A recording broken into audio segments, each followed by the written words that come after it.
Fala galerinha, olha eu aqui mais uma vez, hein?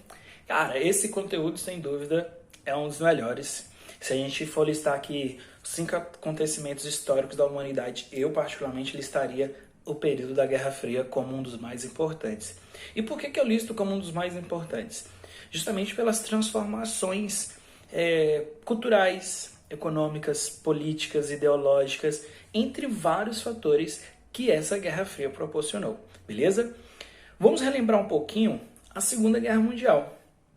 Vale lembrar que a Segunda Guerra Mundial termina com o lançamento de 2 bombas atômicas dos Estados Unidos na cidade de Hiroshima e Nagasaki, no Japão. Ou seja, Estados Unidos, aliados, para pôr um fim à Segunda Guerra Mundial, lançou no Japão essas duas bombas atômicas, ok?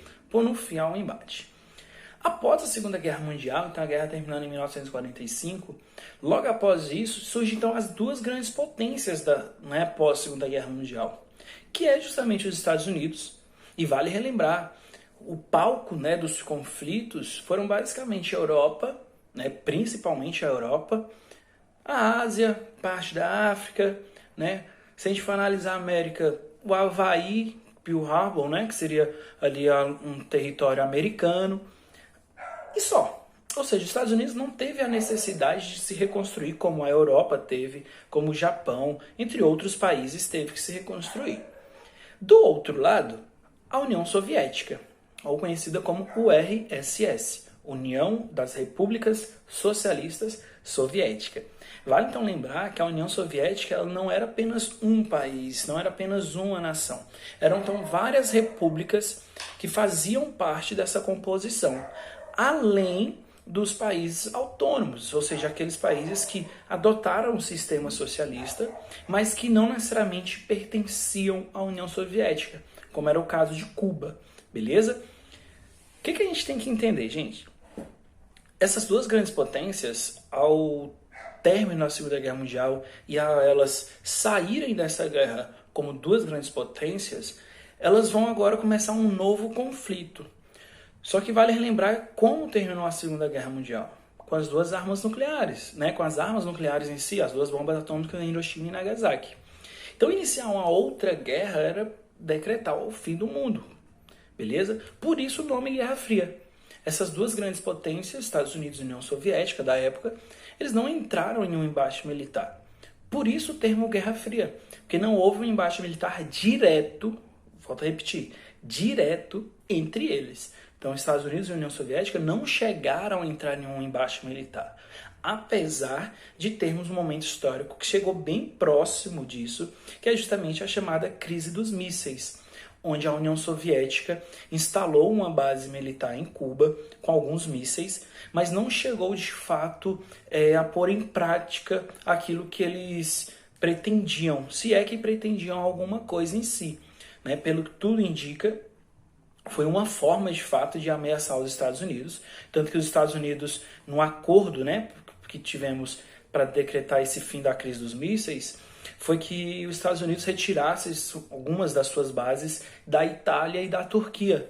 Ou seja, ao retirar, a União Soviética foi lá e retirou também de Cuba, pondo fim a essa crise. Sem dúvida foi um momento histórico, e mesmo que a gente analise os momentos atuais, não teve nenhum momento histórico onde a gente chegou tão próximo de uma guerra. Não só uma terceira guerra mundial, mas uma guerra nuclear também. Então esse momento histórico fica marcado por isso, beleza? Então a Guerra Fria é apenas um conflito ideológico, onde as 2 grandes potências queriam se sobrepor a uma à outra de alguma forma. Então na questão militar, como é a crise dos mísseis que eu citei, na questão aeroespacial, então a União Soviética lançou o primeiro satélite, o Sputnik, Os Estados Unidos mandou o homem à Lua, mesmo que haja algumas controvérsias, mesmo que alguns não acreditem e tal, mas basicamente sim. Na questão cultural, na questão econômica. Então, por exemplo, os países precisavam se reconstruir da guerra, ok? Como se reconstrói? Por meio de dinheiro. E quem eram as 2 grandes potências capazes de propiciar esse financiamento? Estados Unidos e União Soviética. Então, de um lado o Plano Marshall, do outro a Comecon, acordos militares, a OTAN do lado capitalista e do outro lado, do lado socialista, o Pacto de Varsóvia, entre várias e outras características. Beleza? Tá aí tudo bem? Olha só, O fato de não ter uma guerra entre essas duas grandes potências não significa que não tivemos nesse período guerras. Por quê? Já que nós estamos falando que a Guerra Fria foi um conflito ideológico, né, onde não houve conflito entre as duas grandes potências, mas elas influenciaram para que outras partes do mundo houvesse esses conflitos. Por exemplo, o próprio Cuba, como eu falei, com a Revolução Cubana, a Guerra do Vietnã, a Guerra da Coreia. Por que a Coreia do Norte, né, tida como comunista, e a Coreia do Sul capitalista? Quando, né, e onde houve essa separação? Foi justamente durante a Guerra Fria. Então percebam, o Vietnã também, então percebam que não houve embate militar entre Estados Unidos e União Soviética diretamente, mas eles influenciaram para os conflitos em outras localidades, beleza?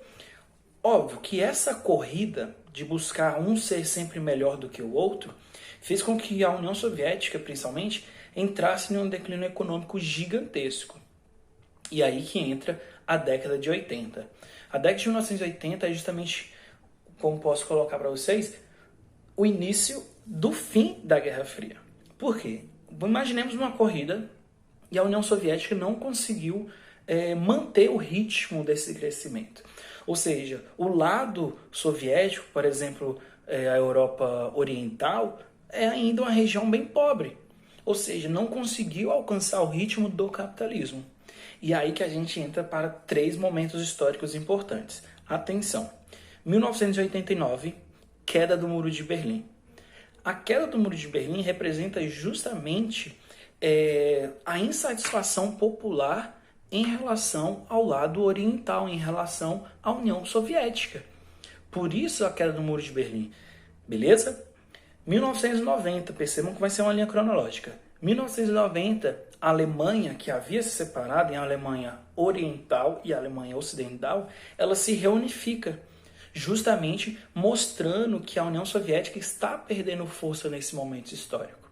Por isso, e aí eu recomendo vocês assistirem e buscarem reportagens, né, alguma coisa que fala sobre o título da Copa do Mundo de 1990, ganhado pela Alemanha. Aí já não mais como a Alemanha Oriental ou Ocidental, uma Alemanha unificada. Para os alemães, esse título da Copa do Mundo de 1990 representa a reunificação de um país, de um povo. Beleza? Então é um momento histórico não apenas para o mundo, mas para os alemães principalmente.